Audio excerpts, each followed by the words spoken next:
السلام علیکم دوستوں، فجر کی اذان ایک رپورٹ کے مطابق سب سے پہلے انڈونیشیا سے شروع ہوتی ہے، پھر ملیشیا، سری لنکا، انڈیا، پاکستان، مسکر، سعودی عرب، کویت، دبئی، یمن، عراق، ایران، استنبول، لیبیا، امریکہ، تھائی لینڈ، کینیا تک لگاتار 9 گھنٹے تک اذان ہوتی ہوئی واپس انڈونیشیا پہنچتی ہے، جہاں ظہر کی اذان کا وقت شروع ہو جاتا ہے۔ اس طرح 5 وقت کی اذان سے زمین پر 1 سیکنڈ بھی ایسا نہیں جب اذان کی آواز نہ آتی ہو۔ اس معلومات کو اپنے تک محدود نہ رکھیں، بلکہ سب جاننے والوں کو اللہ تعالیٰ کی اس معجزے کے بارے میں بتائیں، صدقہ جاریہ سمجھ کر اس کو آگے شیئر کریں۔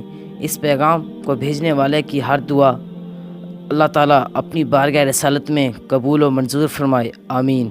میں آپ کو ملوں گا اگلی ویڈیو میں، تب تک کے لیے اللہ حافظ۔